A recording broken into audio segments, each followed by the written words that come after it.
Loving Sairam from Prasanthi Nilayam to each one of you, dear brothers and sisters, and welcome once again to the Sri Sathya Sai Media Center for yet another Satsang in this joyous month of December when we celebrate happy, holy, jolly Christmas.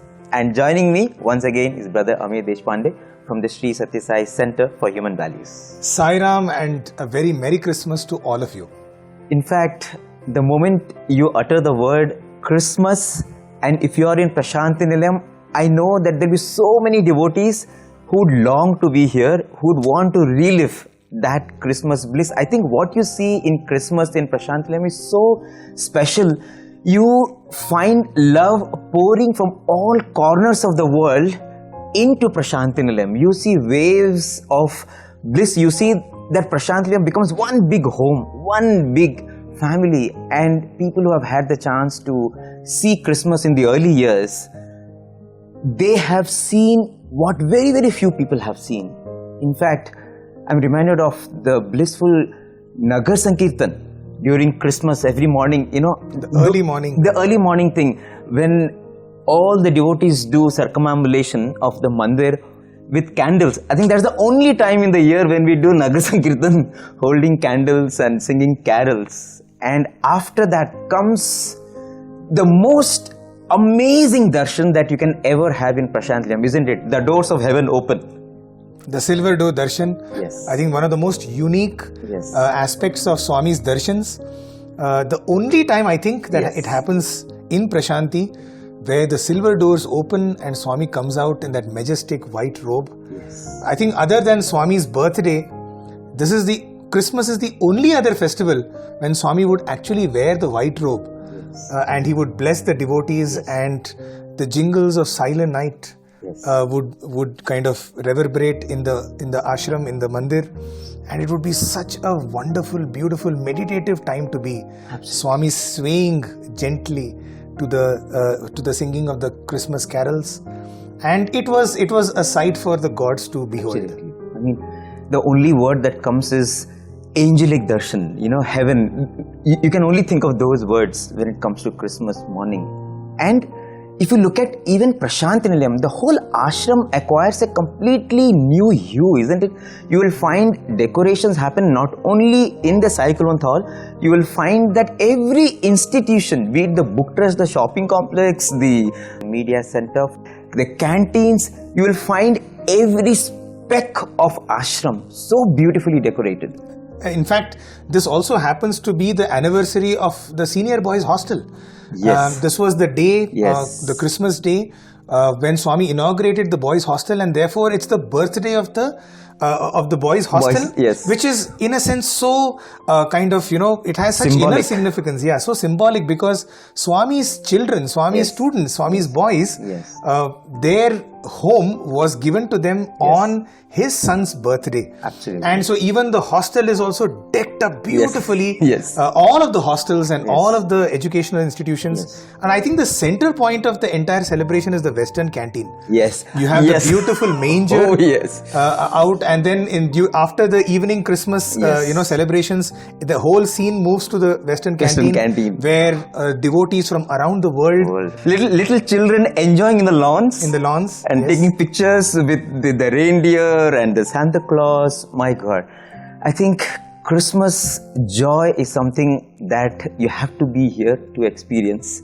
Exactly. And whoever has been there can just soak themselves in that beautiful, beatific moment of being in Prasanthi Nilayam during Christmas. And today, our endeavor is in some ways to relive that joy, to recreate that bliss, and at the same time, contemplate on what Bhagawan was conveying to us on this most beautiful day that we see in Prasanthi Nilayam. Now let us hear Swami himself speak about how Christmas is celebrated in Prasanthi Nilayam. While we are so excited about it, let's hear Swami himself speak about the uniqueness of Christmas in Prasanthi Nilayam. You all are in Kingdom of Sai. You all are in Sai's home. You all are in Sai's light. You all are in Sai's heart.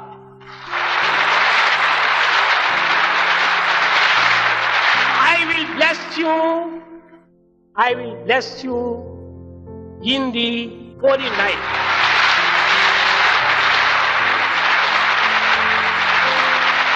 This is your right.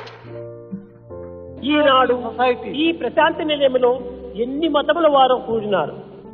Today, people belonging to a number of ఎన్ని religions భాషల are వారు gathered. కూడినారు. People speaking different ఎన్ని languages. సాంప్రదాయముల వారు చేరినారు. People belonging to different countries are joined together. కానీ అందరి యొక్క సాంప్రదాయము, అందరి యొక్క లక్ష్యము, అందరి యొక్క ఆశయము ఈ ప్రశాంతిలో ఒక్కటే. అదే ప్రేమతత్వం. But the one which unifies all these people belonging to differences is the love. And love unifies all of them, brings ఈ them together. క్రిస్మస్ అనేటువంటి పండుగను అనేక దేశములలో అనేక విధమైనటువంటి రూపములో ఎన్ని రకములైనటువంటి యొక్క ఆనంద ఆహ్లాదంతో ఆర్భాటములతో కూడా జరుపుకుంటుంటారు.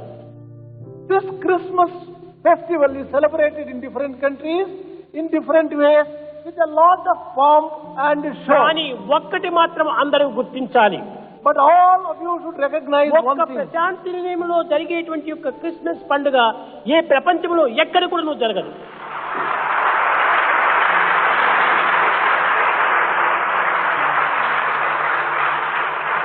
But Christmas which is celebrated in Prasanthi Nilayam cannot be obtained anywhere else. ఇన్ని మతముల వారు, ఇన్ని భాషల వారు, ఇన్ని సాంప్రదాయముల వారు ఒక్క దగ్గర చేరి దివ్యమైనటువంటి భావముతో, దైవ చింతనతో, పవిత్రమైనటువంటి యొక్క కర్మల చేత సార్థకం గావించుకునేటువంటిది ఎక్కడ కూడా జరగదు. Nowhere else can you find people belonging to different religions, speaking different languages, belonging to different traditions, coming together and living, remembering God ఇదే and the divine సాంప్రదాయాన్ని way. ప్రపంచానికంతా మనం చాటాలి. This tradition has to be spread throughout the world. జరుపుకుంటారు. అమెరికాలో, జర్మనీలో, జపాన్లో, ఇటలీలో అన్ని వైపులు కూడా జరుపుకుంటారు. కానీ ఏమి జరుపుకుంటారు? ఈ క్రిస్మస్ పండుగ అనుకుంటే డిన్నర్స్ చేసుకోవటము, బాగా త్రాగటము, డాన్సులు ఆడటము, కాలంను వ్యర్థము చేయటం.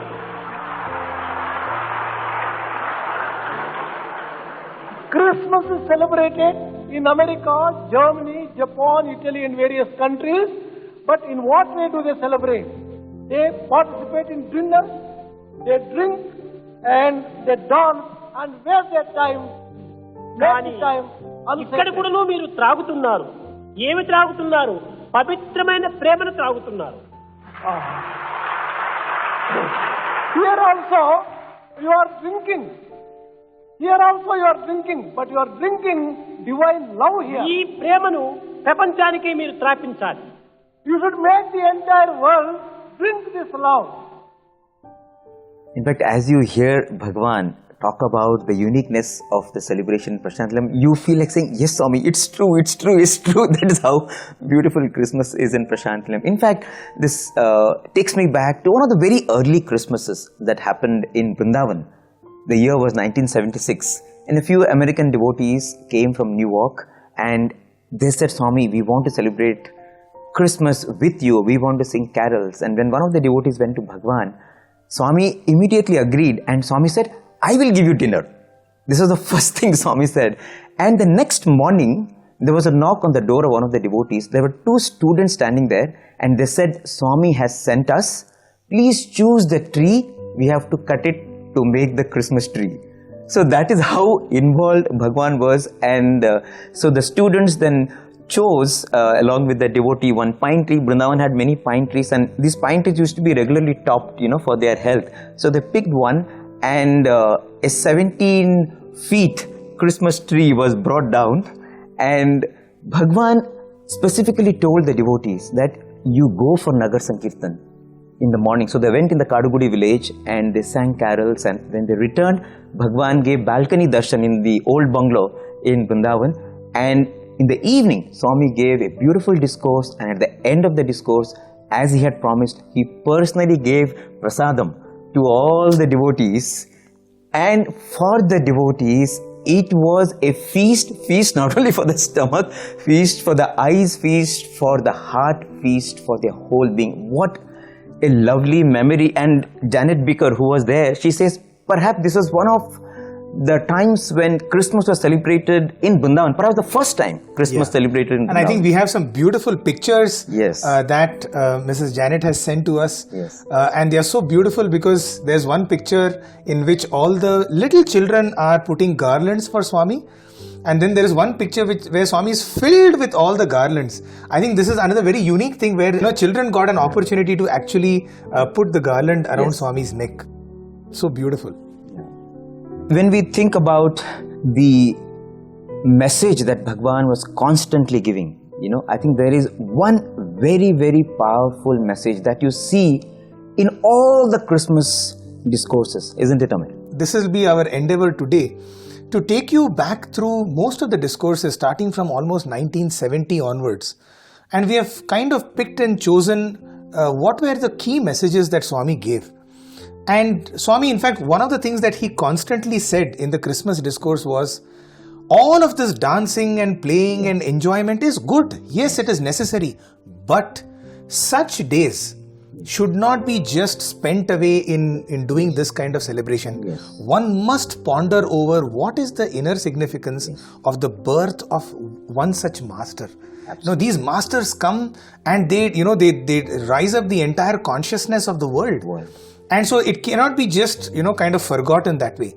So let us kind of ponder over what is the message that Swami wanted us to understand.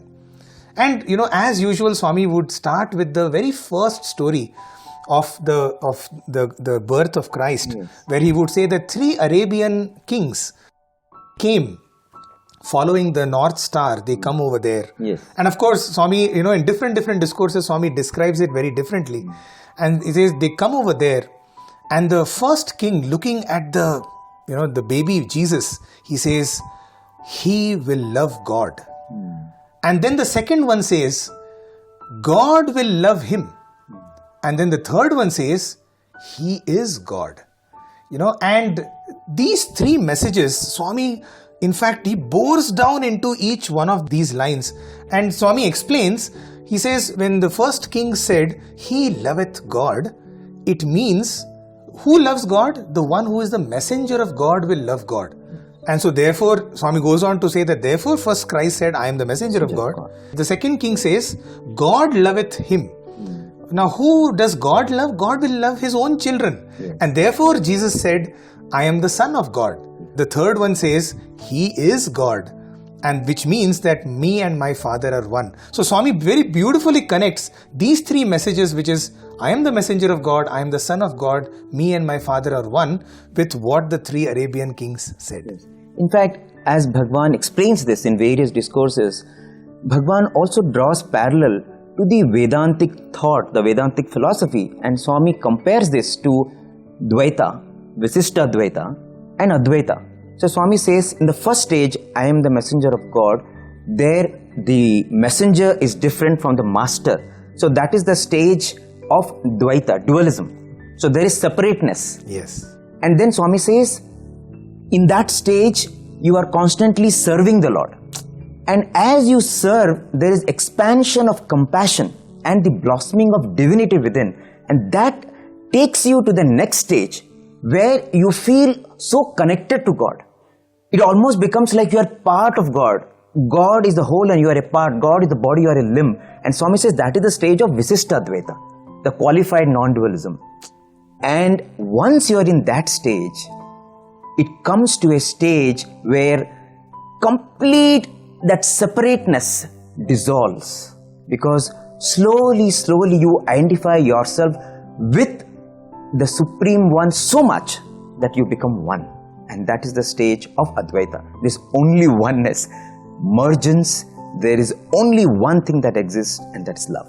And that is Advaita. How- That is the stage of I and my Father are one. How beautiful, right? Just the simple thing of these three stages, Swami takes it to that lofty height. In fact, there's one other way that Swami analyzes this. He says that at the level of I am the messenger of God, right, we are identifying with the body. Body.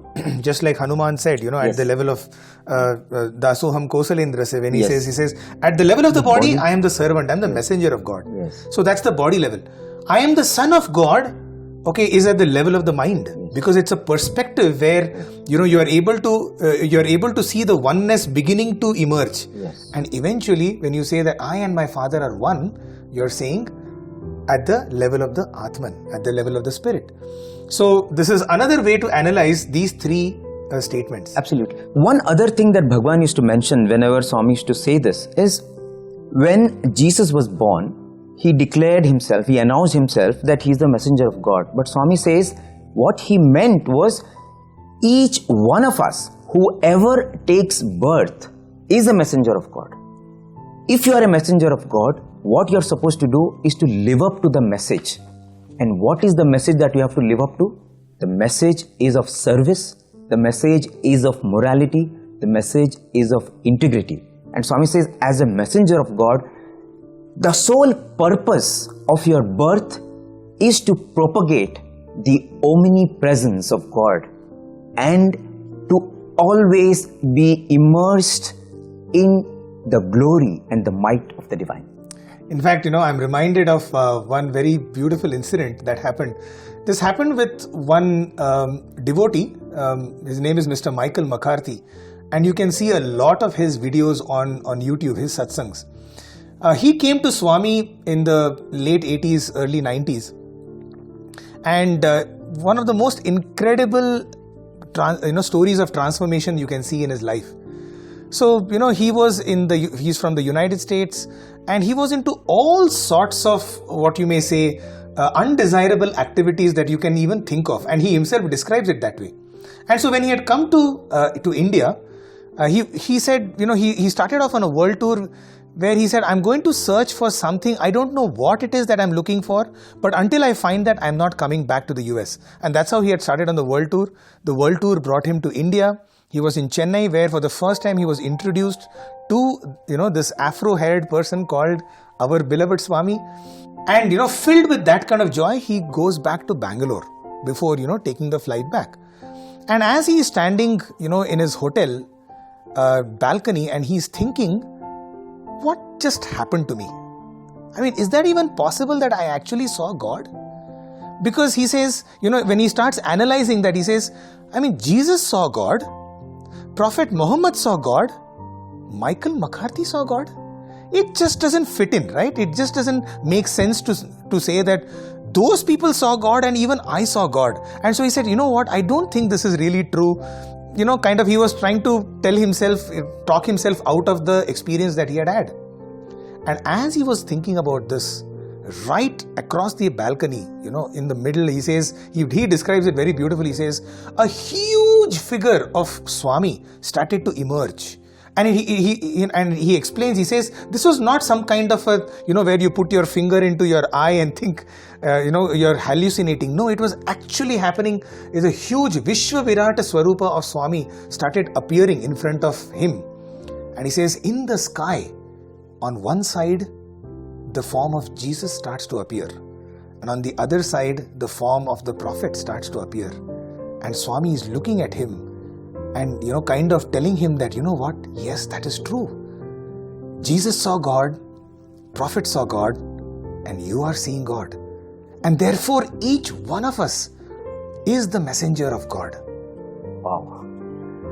Phenomenal.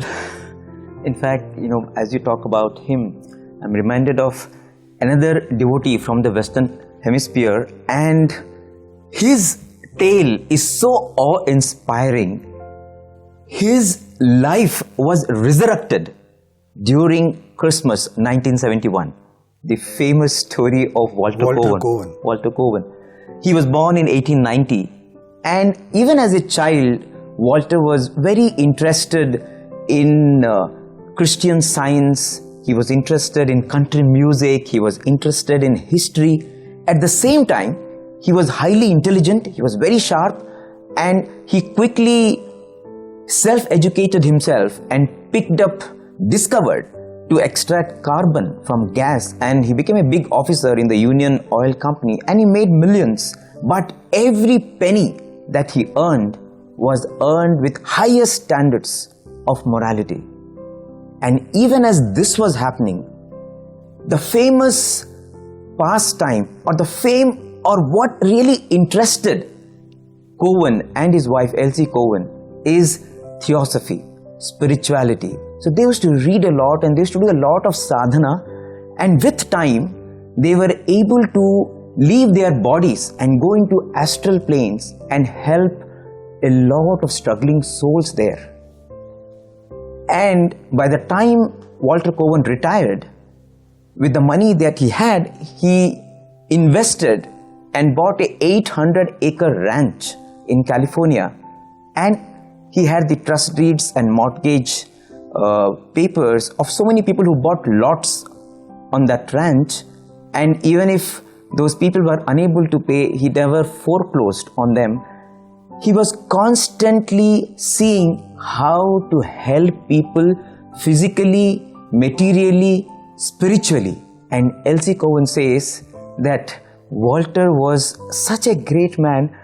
As a wife, she says that I can't believe myself that a person can be so good with so little faults. So that was the life of Walter Cowan. Swami says in one of the discourses, a messenger of God should be genuine, should be sincere, and should be selfless and steady. If you look at the life of Walter Cowan, it almost feels like that, he had that kind of virtues, and no wonder Bhagawan gave him the opportunity of him coming to see him. And after he had Bhagavan's darshan, Swami used him as his instrument to pioneer the Sai movement in America. In fact, he was the one who set up the Sri Sathya Sai book center in America, and one of the very, very early devotees who put a lot of people onto the path of spirituality and Bhagavan's teachings. Beautiful, yeah. And in fact, what we thought is we will take his story and look at, because there was this beautiful moment of the resurrection that we will describe. Yes. Where all of that goodness that Mr. Walter Cowan had in his early life brought him to the point where he was able to see God and become his messenger. So he literally became all of those good qualities, kind of transpired to make him the messenger of God in the United States, right? And the other beautiful thing that Swami talks about, oftentimes when he says about, what are those simple things that we can do? See, probably we can never have that experience like, Walter Cowan had. But what are those simple things that we can do in our day-to-day life to actually become a messenger of God if we aren't one? Swami says, and we'll share with you a few formulae if you can call it that way. One of the first formulas that Swami talks about is be in joy. Yes. Right? And he expands on this word J-O-Y. What does it mean? Jesus first, others next, yourself last. It's a very simple formula to implement in our God life. is always priority one. Yes. Whatever decisions we take, whatever situations we are in, can we always look at it from God first, others next, and yourself last? So try to be as, kind of selfless as possible. So that is one powerful formula that we can implement. The other, I think, the other simple thing that we can do is, as a messenger of God, Swami in one of the discourses says, Jesus as the messenger of God considered that this body was meant only for the service of mankind. And in fact, he toiled and he sacrificed his entire flesh and blood for the sake of serving mankind. In fact, as you were talking about Mr. Walter Cowan, another wonderful devotee's experience comes to mind. And this happens in a very dramatic way. Mr. Victor Kanu. Oh, yes. Yes. So, he says that, he used to read the Bible. Yes. And there's a beautiful story of a young, rich man who comes to Christ and says, Christ, I want to get the ultimate. How do I get it? And Christ says, just follow the simple rules. He says, love thy neighbor.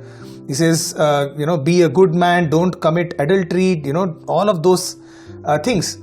And this man kind of replies to Christ saying, Christ, from my youth I have been doing that. Is there something more that I need to do? And then Christ says, if you're really serious about getting the ultimate, then all the riches that you have, give it up.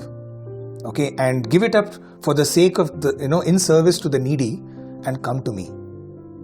And then it seems that the description is that this rich young man, he puts down his head in shame, in his disappointment, and walks away, never to come back to Christ.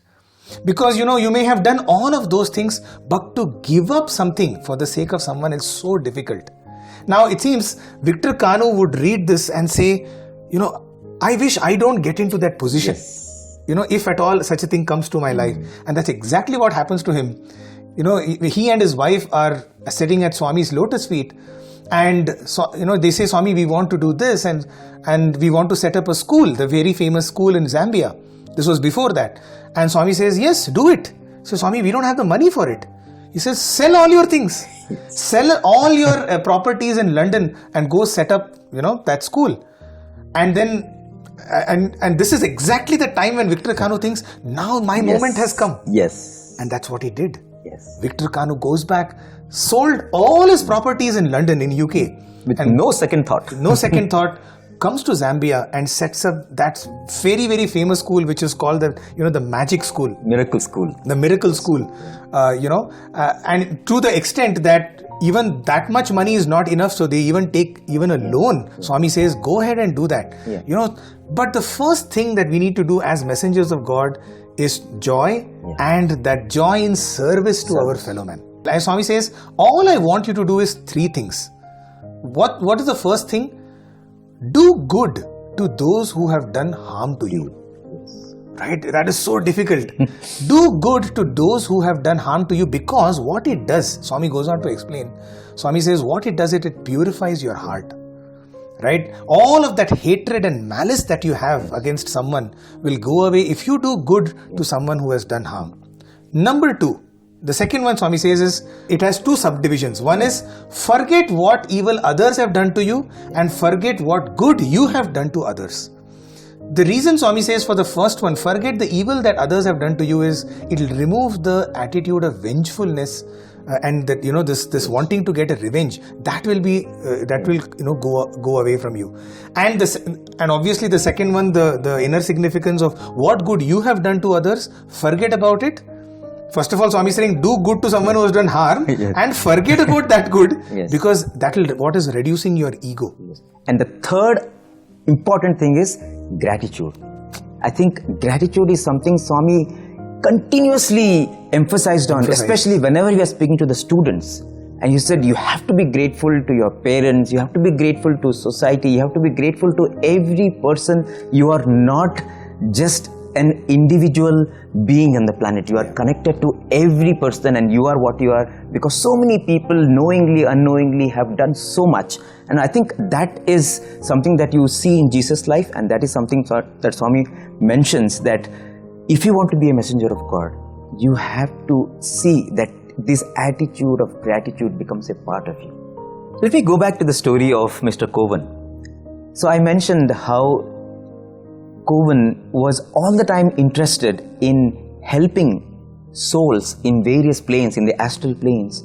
And it used to happen that both Walter and Elsie, they used to go to various spiritual masters. And what they found was every master was only able to help them to a certain extent. With every master, there was a limitation. And on one occasion, Elsie Cowan, she prayed. She said, whoever you are, the highest master of all the planes, I need you, because I need you to support me when I am doing all this work to help all these souls. And she says, when she called out, she saw the image of Bhagawan. She had not known Bhagawan. And the next morning, someone comes and gives her a book on Bhagawan. And she just reads that book from cover to cover. And in next 3 months, they come to Prasanthi Nilayam. They stay in Prasanthi Nilayam for 3 months, and that's how their journey begins. From 1967 to 1971, they visit Prasanthi Nilayam 13 times, and every time Bhagawan used to give them opportunity of interview. And on one occasion, when Walter was worrying about something, Swami, in a very stern voice, Swami told Walter, Cowan, if you worry, I will not do a thing for you. If you worry, I will not do a thing for you. And that hit Walter Cowan so hard that from that moment, he just surrendered everything to Swami. In fact, I remember, whenever we are hit with problems, we always say, oh God, I have a big problem. What Swami wants us to all the time feel is, we should always say, oh problem, I have a big God. I think that if we can derive the strength from the source, from the Father, then the connect between our soul and Father happens. We are in the stage of being the Son of God, isn't it? Absolutely. It's beautifully said. And in fact, I think in Walter Cowan's life, probably that moment would be, the turning point where you start identifying more and more with that power, which is nothing but your Father.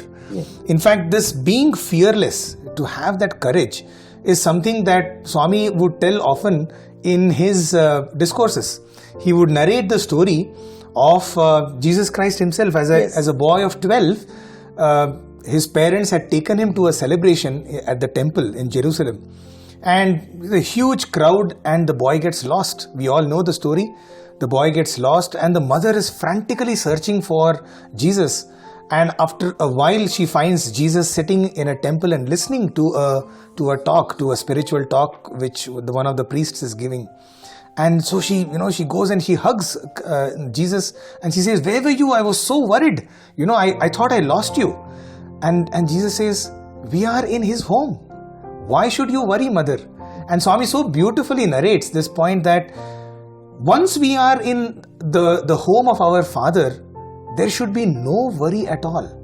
So if you are able to actually create Prasanthi Nilayam everywhere, which means we are in Father's home, and therefore there is no need to worry at all, because He knows what is best for us.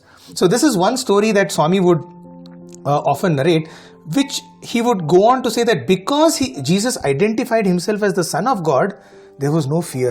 Now, we have heard many stories, right? There was this little girl, the plane starts to, go into turbulence. All the other people are very afraid. But the person sitting there says, how come you are not so afraid? He says, because my father is the pilot. Right? So when you are able to identify that relationship, that I am the son of my father, all of the worries go away. I have the support. Exactly. I have the ultimate support. Ultimate support. And that is what brings us to the next point, which is, once we know that we are the son of our Father, we will start exhibiting the qualities of our Father. Right? How often do we see? We look, we talk, we probably walk like our Father, right? So if we consider ourselves as the son of the Lord, then we should start exhibiting those qualities in our day-to-day life. So how do we know we have moved from the level of messenger to becoming the son? Is when automatically we are able to manifest the qualities. We don't have to put effort to manifest. We start because our nature. Very nature. In fact, again, this takes me back to Walter Cowan's story. In December 1971, suddenly he gets a telegram from Bhagawan. Swami was in Chennai. There was the All India Conference of Sri Sathya Sai Samitis, and the telegram says, "Come to Chennai immediately." And even though Walter and Elsie Cowan had returned from Prasanthi Nilayam just a few weeks ago, and Walter was actually not feeling well, but still, since it was a message from Bhagawan, it was a command, so they immediately start off. And when they reach Chennai airport, someone comes with a wheelchair. They had not made all those arrangements. In fact, Walter was feeling weak all through. But at every point in the journey, whenever he needed help, there was someone mysteriously coming and helping and giving them support. And once they land in Chennai, someone comes and helps them to come to the hotel. There, Hislop sir welcomes them and gives them a room. And they immediately go on December 23rd, that is the final day of the conference. So they are sitting in the conference. Swami is amidst thousands of devotees, but Swami spots them. Swami comes to them and Swami blesses them profusely. So all that pain and of the journey, everything vanishes. December 24th, They go for morning darshan. Swami again looks at Walter and Swami smiles very heartily and he comes back to the hotel blissful. On the night of 24th December, early morning, 2 a.m., suddenly Walter, when he gets up to visit the restroom, as he's returning to the bed, he collapses. And at that instant, Elsie calls for help, and from nowhere, a boy in the hotel, a hotel boy comes and helps Walter to go back to the bed. But after 1 hour, again Walter gets up and he's feeling breathless and he starts vomiting cough, phlegm, and he wants just fresh air, and he starts feeling that he's sinking. And in that moment, he's struggling, and there comes a point where the body just gives up and Walter stops breathing. And Elsie shrieks. She cries out for help, and Mrs. Ratanlal, who was their neighbor, they immediately want to rush to Bhagawan, but it is early in the morning. So they go at the moment it is dawn, 6:30, and when they go to the house where Bhagawan was staying, it was almost as if Swami was waiting for them. Swami says, "Don't worry, you go now, you come at 8:45, we'll go to the hospital." So 8:45 when Bhagawan goes to the hospital, at that time, Walter's body is covered in white sheet. They have put cotton in his nose, in his ears, because the moment he was brought to the hospital, he was pronounced dead. But Swami goes to that room, he was in a separate room, and Swami tells the nurses, remove the sheet, remove the cotton. And then Swami hits Walter on the stomach. Swami says, "Walter." There is no response. Again Swami hits, "Walter." No response. Third time, Swami hits hard, "Walter." And Walter just gets up. And everyone is stunned there, the doctors, the nurses. You had never ever seen something like that. And Swami says, "I brought you to Chennai because otherwise you would not have survived. You died and I raised you." You know, this is one documented, even if you look at documented stories, there are so many. But the story of Walter does not end there. Walter later narrates what happened in those moments. And he says that he was in a very blissful state when he left the body. And he went into a hall where there were scrolls and scrolls of records. And he realized that they were the records of his previous lives. And he saw there was a judge and Bhagawan was there. And on Bhagawan's instruction, all his past life accounts were being read. And there, what Walter found out was, in all his lives, he was always interested in peace. He was always interested in spirituality. And he had taken countless births in countries that now they don't exist. And the most important thing Walter says is, in every birth, what was being analyzed there, in each of his activities, was what was his motive. What was the intent? What was the intent? The intent and the character in his every life, in his every activity, that was what was monitored. And at the end of it, Swami says, no, there is still work for him. Swami tells that judge, send him back. So Walter says, I was hesitant, but it was a command. So I just came into the body, and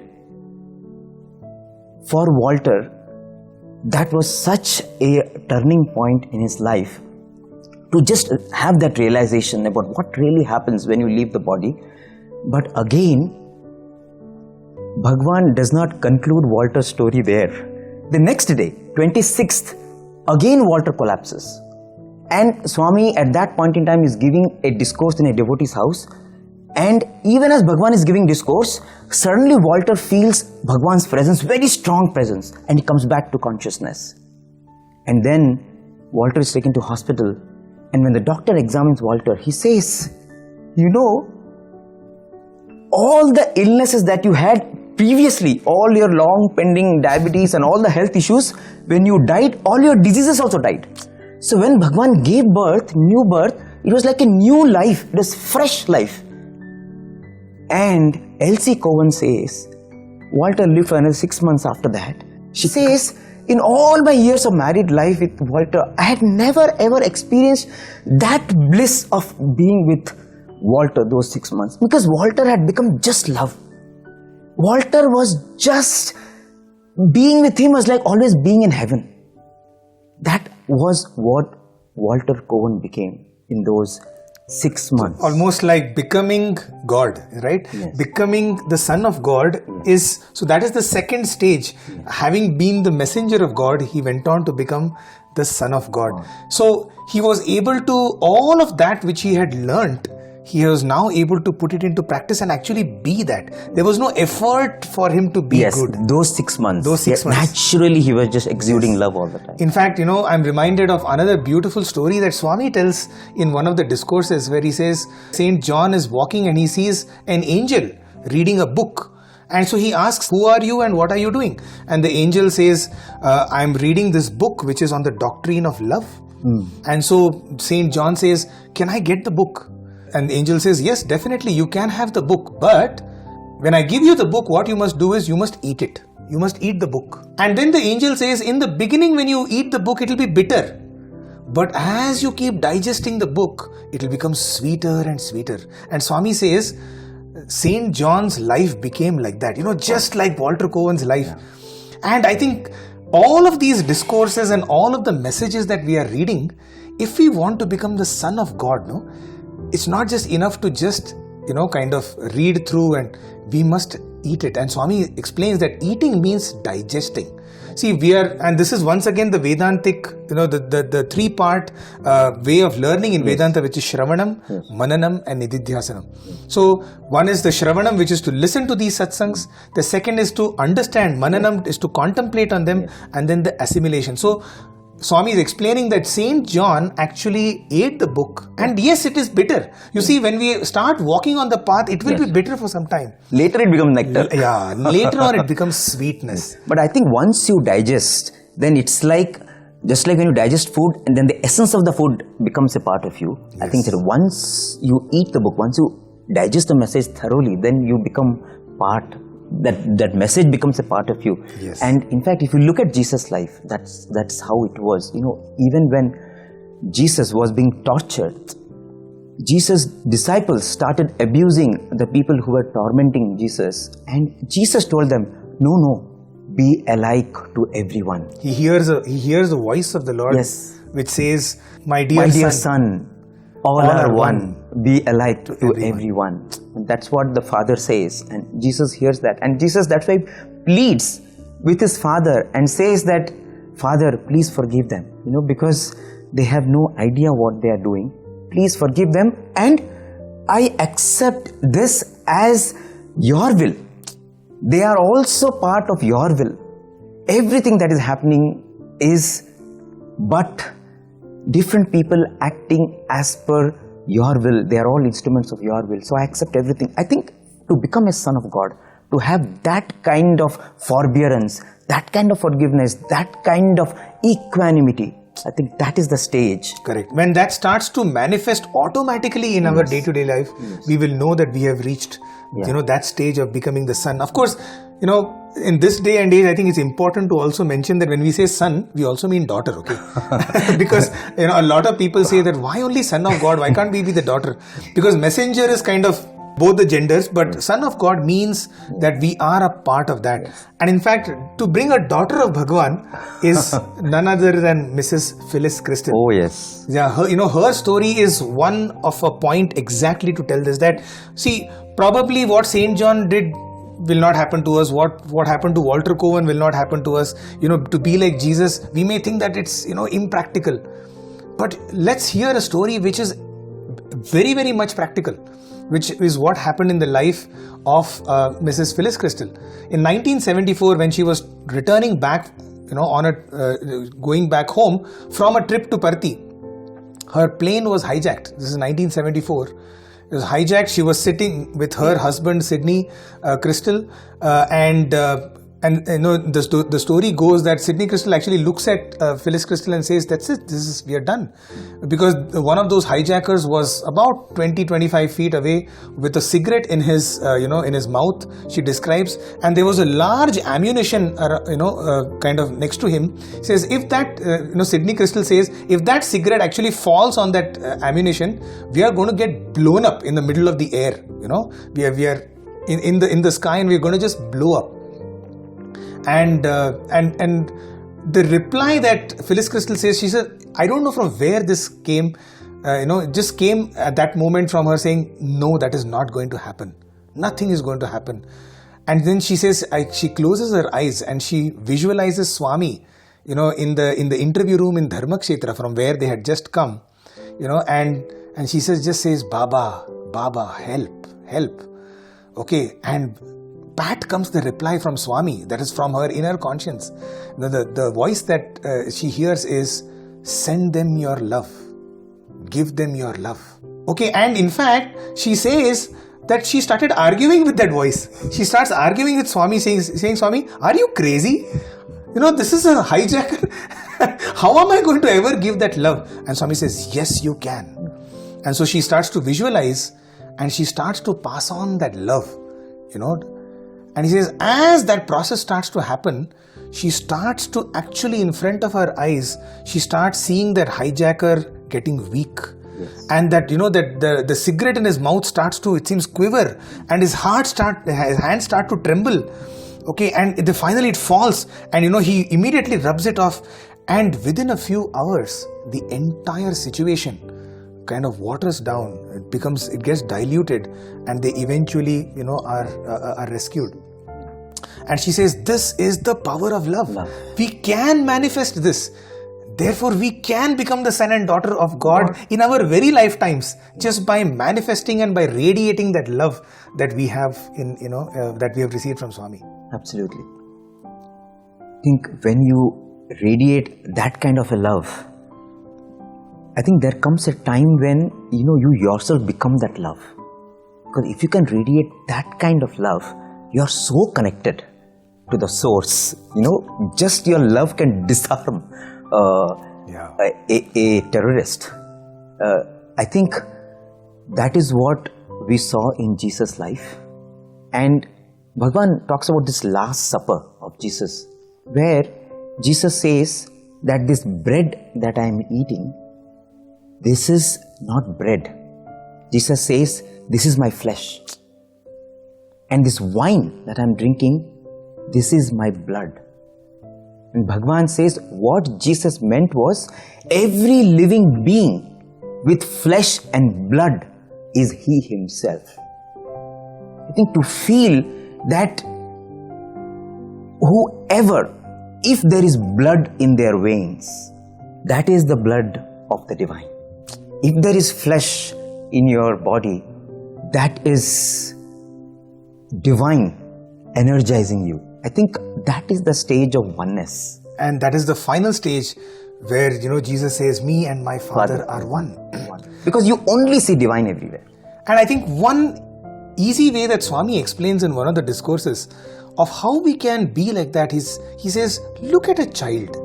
When you look at a child which plays, which moves through the gardens, which whatever the child does, one is you feel immensely blissful, right? The child itself is going through absolute joy and bliss, and seeing that child, you also, kind of experience that joy and bliss. What really is happening is that child does not have any body consciousness or even mind consciousness at that moment. And in fact, Swami says that growing up, we forget that kind of childlike purity that we have, and we end up identifying ourselves as this body and mind. But if we are able to take ourselves back to that childlike purity, right? And that is why oftentimes we see in a lot of paintings of Jesus Christ, right? He's always with children. Yes. And just to pinch the cheek of the child, right? That is joy. And so can we make ourselves into the childlike, that feeling and the childlike purity? Yeah. That would be one way to actually feel that oneness with God. Yes. I think because a child has no desires, absolutely, as you said, there is no body consciousness, there is no mind consciousness. In fact, when you're talking about that childlike purity, I'm reminded of Professor Kasturi, and Christmas happens to be the birthday of Professor Kasturi. And his life also was a life where, he went through the stages of being a messenger, being a son of the God, a son of the Lord, And if you look at the final moment of Professor Kasturi, It was the June of 1987. Bhagawan was in Vrindavan and Professor Kasturi was not feeling well. He was at that point in time bedridden. He was not able to come for darshan. And Swami sends a letter to Professor Kasturi and Swami says, Kasturi, accept my blessings.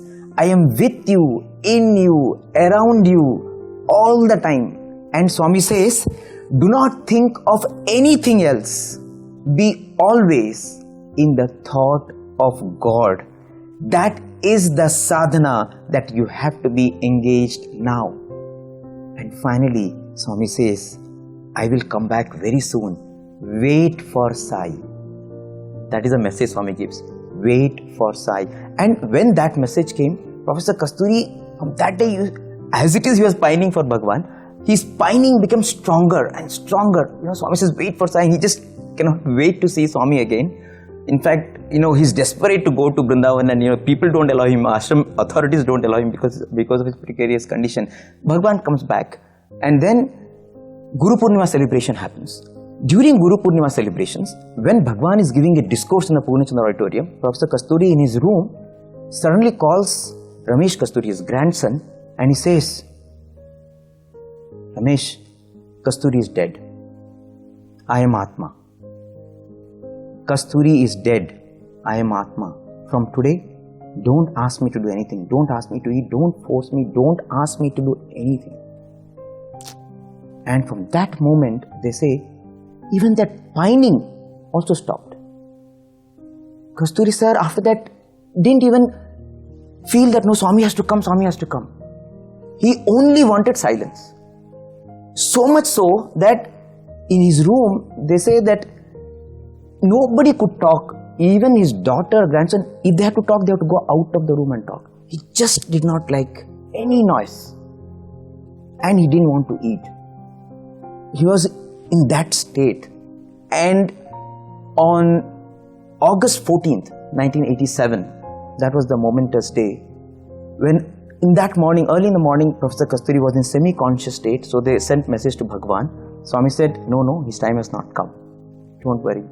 Then Bhagavan goes to the institute auditorium to see a drama rehearsal. At 11:30, suddenly Swami gets up. Swami says, no, Kasturi is calling. And Swami rushes to the hospital, and there, as soon as Swami enters the room, until that time, Professor Kasturi was not responding to anyone. But the moment Swami goes, Swami, in the ear of Kasturi, Swami says, Kasturi, Kasturi, and immediately he opens his eyes.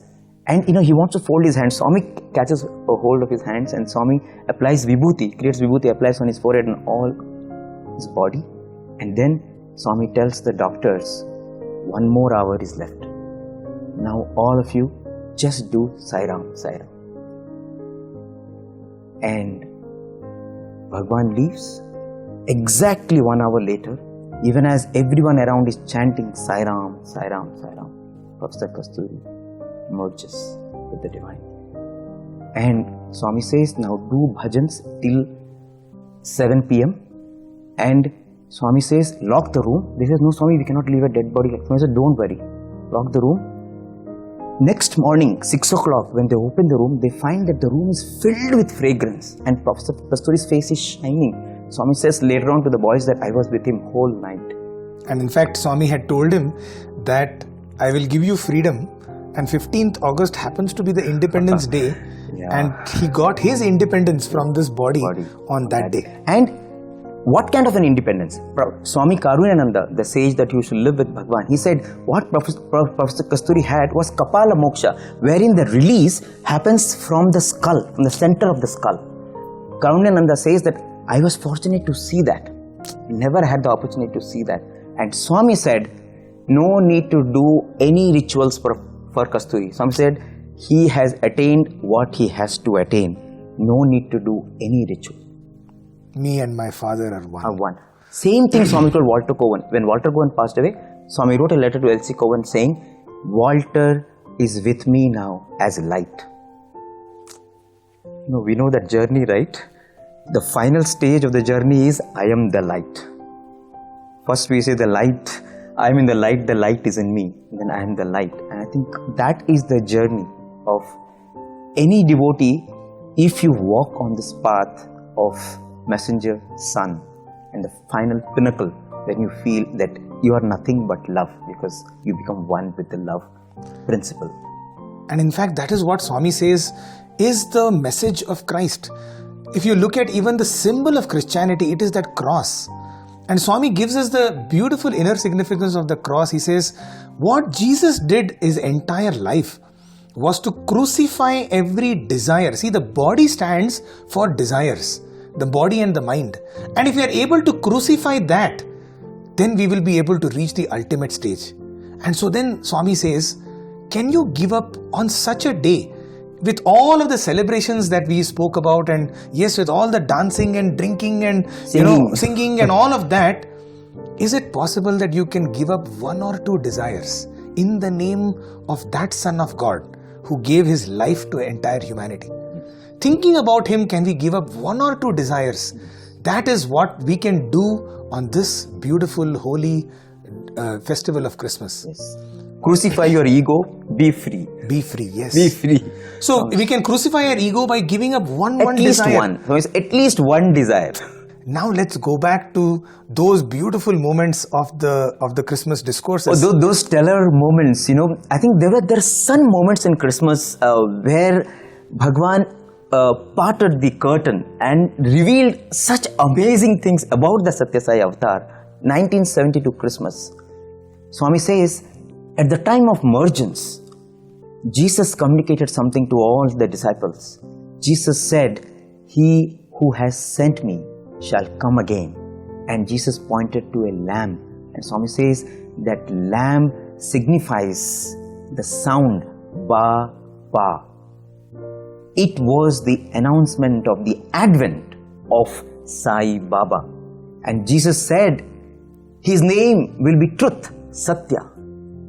He said his robe will be of blood red. He will have this crown of hair. All these beautiful descriptions, even as Swami was saying, Swami was pointing to himself in that discourse in 1972. I mean, how much more clearly can Bhagavan communicate to us? Please understand the immensity of the fortune that you are blessed with.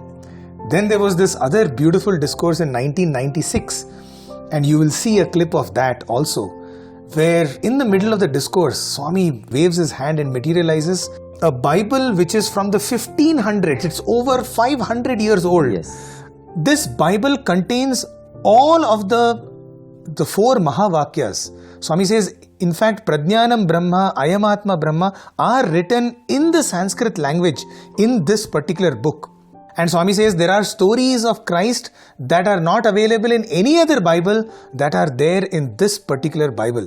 So that was another stunning moment from that year in 1996 when Swami materialized that Bible. Another thrilling moment was the 1998 Christmas, where Bhagavan very sweetly said that if anyone asks you to tell you about Sai Baba, you know what you have to do? Just sing this song. If you want to tell them who Sai Baba is, you want to describe Sai Baba, simply sing this song. Love is my form, truth is my breath. In fact, we will end this session with Bhagavan singing that beautiful bhajan, that beautiful song, which Swami has sung at the end of many Christmas discourses. And in fact, I many times feel that everything that we have to learn is packed in that song. Everything that we need to know about Bhagavan is packed. Everything that we have to practice in our life also is packed in that song. Very simple song. But I think that song itself is a Bible, is a Bhagavad Gita. If only we pay attention and we try and internalize that song. Let us pray to Bhagavan that even as we celebrate Christmas, even as we relish this bliss of being with Bhagavan, reliving these moments, our lives also, like Jesus, becomes a life where we spread love, where we offer love, where we receive love, where we live for love, we die for love, and we relive only for love. In fact, this particular song, it kind of gives us this message of this messenger of God, Son of God, and I and my Father are one. Because Swami first said that if you want to know who Sai Baba is, sing the song, which means we are actually becoming the messengers of Sai. Yeah. But when we sing this song, we are singing, love is my form. Yeah. Not, it is Swami's form, yes. Yes. But love is my form. form. In that sense, me and my father are one. One. So this song is actually taking us through this entire journey. Right? And so let us contemplate on this beautiful song, become that love, become that bliss. And we would take this opportunity on behalf of everyone from Prasanthi Nilayam to wish you all a very Merry Christmas and a holy, happy and healthy New Year 2021. And thank you, each one of you, for your time, for your patience, for your love, and our gratitude to every person in our office and every listener, every viewer. You have filled us with love. You continue to fill us with love. Let us together move in this journey from I to we to he. Sai Ram. Sai Ram. Love is my form, truth is my breath, bliss is my food. Love is my form, truth is my breath, bliss is my food. Love is my form, truth is my breath, bliss is my food. Love is my form, truth is my breath, bliss is my food. My life is my message, expansion is my life. My life is my message. My life is my message, expansion is my life. My life is my no reason for love, no reason for love, no birth, no death.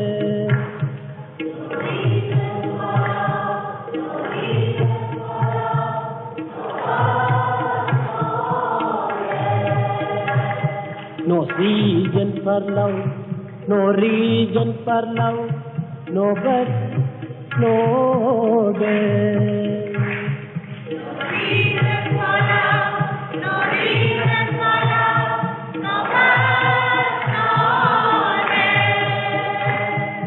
Love is my form, truth is my breath, bliss is my food. Love is my form, truth is my breath, bliss is my